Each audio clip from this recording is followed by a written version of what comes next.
ஒரு சிட்டி பையனாக இருந்துட்டு கிராமத்துக்கு போய் 21 நாள் தங்கியிருந்து விவசாயம் கற்றுக்க போகிறோம். அதில் இன்னைக்கு டே 3. அன்னைக்கு நைட்டு தோட்டத்திலே தூங்கிட்டோம். ஏன் நைட்டு தோட்டத்திலே தூங்குறோம்னா, நைட்டு வந்துட்டு தண்ணி பாய்க்க வேண்டியது இருந்துச்சு. ½ ஹவருக்கு ஒருக்க வால்வு மாத்திர மாதிரி இருந்துச்சு. கிட்டத்தட்ட நைட்டு தூங்கவே இல்லை.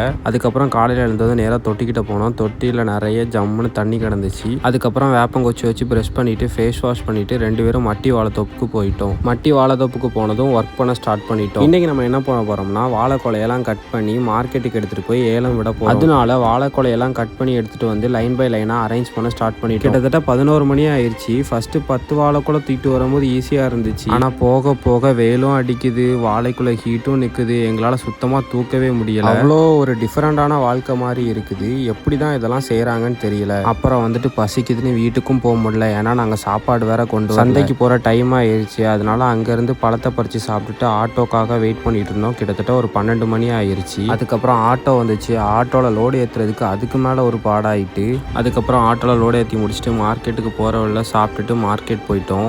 ஃப்ரெண்ட்ஸ், சந்தைக்கு போனதுக்கப்புறம் தான் எங்களுக்கு உண்மையான நிலவரம் ஒன்று தெரிஞ்சிச்சு. காலையிலேருந்து இவ்வளோ கஷ்டப்பட்டு ஏற்றிருப்போம். அது கூட பரவாயில்ல, ஒரு வருஷம் அவங்க அவ்வளோ கஷ்டப்பட்டுருப்பாங்க. கிட்டத்தட்ட அவங்க ஒரு வாழைக்கு 150 ரூபா செலவு பண்ணியிருக்காங்க.